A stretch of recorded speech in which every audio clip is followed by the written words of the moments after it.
One of the newest items in the IPA series by Potter is the MC1000 or Multi-Connect Expander. The MC1000 allows up to 62 IPA series fire alarm control panels, referred to as clients, to communicate to an off-site monitoring station through a single IPA control panel known as a host. The MC1000 communicates with the host and client panels via the Potter peeling communication bus. The MC1000 can be mounted in either the control panel cabinet, the PSN1000E, AE2, AE8, or the AE14 expander cabinets. The MC1000 is connected to the IPA series panels via a 4-wire RS485 connection, which is power limited and supervised, and has a maximum wire length of 6,500 feet. Here you will see a 4-wire connection from the host panel to the host peeling connection on the MC1000. Remember, the host panel will be designated as the control panel that will transmit all signals to the off-site monitoring facility. Connect the positive to positive, negative to negative, A to A, and B to B. Notice in this demonstration the peeling from the host to the MC1000 and then out to the other peeling devices. Remember to set the address of your MC1000 using the dip switches located on the device. After the connection to the host panel is made, you will then connect the client panels to either Client 1 or the Client 2 peeling connection. The client peeling connection on the MC1000 would connect straight to the client's peeling circuit. For instance, the Client 1 peeling connection would connect to the peeling bus on the Client 1 control panel, and the Client 2 peeling connection would connect to the peeling bus on the Client 2 control panel. After the wiring is terminated at each control panel and the MC1000, the next step is to program the MC1000 via the Potter programming software.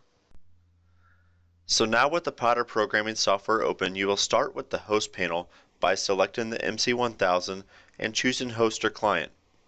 In this case, this is the host panel. So we will choose host panel and click add device. Here you will see that you can edit the names for each MC1000, select whether you are only adding one client or two clients to the MC1000, and whether or not to display the specific client's events at the host panel. Next, I will step you through a simple scenario of how to program an MC1000 for a certain application. So in this scenario, we have a mall application with several anchor store control panels and the mall fire alarm control panel. It is mandated that all anchor stores report alarms, troubles, and supervisories back to the mall fire alarm control panel. It just so happens that in this application, all of these panels are Potter fire alarm control panels. As you see, we have already added the device for the host panel or mall panel in this scenario. I would suggest adding a name for the panel or group of panels the MC1000 will be connected to. For instance, in this mall application, I would name this MC1000 Dillards and Sears. So we're simply going to type Dillards, Sears for the name of this MC1000. I would then name the client panel names.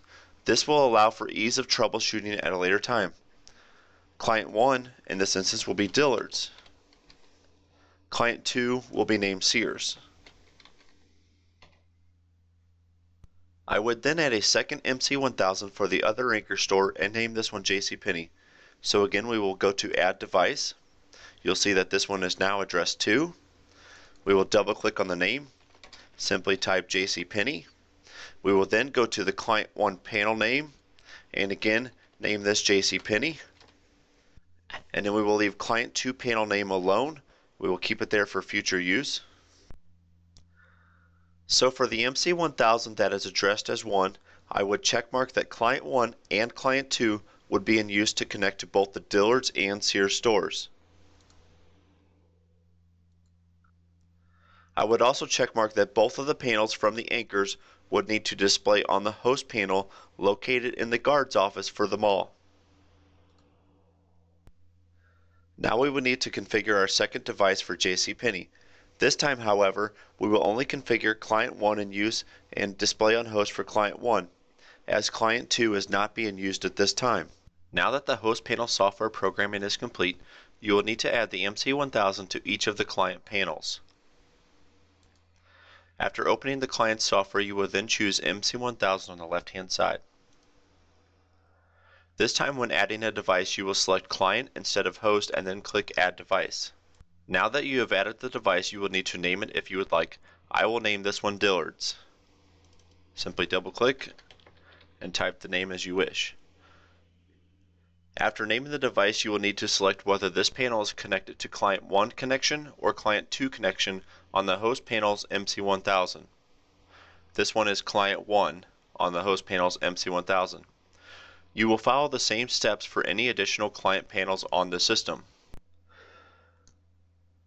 I will now demonstrate how an alarm signal will appear on the host panel, or in this case the mall panel, and the client panel, or in this case the Sears panel, after an alarm condition occurs at the Sears panel. I will now create an alarm condition on the Sears panel. Here you will see both panels show the alarm condition. Now you will see that I will press silence on the mall fire alarm control panel, and that it will only silence the mall fire alarm control panel. I will now reset the mall fire alarm control panel in order to demonstrate that the host panel has no controls over the client panels.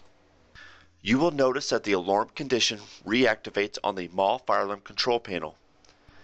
I will now hit the reset button on the Sears panel or client panel in order to demonstrate that the signals from a client panel are not latching, meaning that as soon as the client panel is back to a normal state, the host panel will automatically revert back to a normal state also. Thank you for watching the MC1000 training video. If you have any further questions regarding the Potter products, please visit our website at www.pottersignal.com or contact myself or tech support at the email addresses or phone numbers shown on your screen.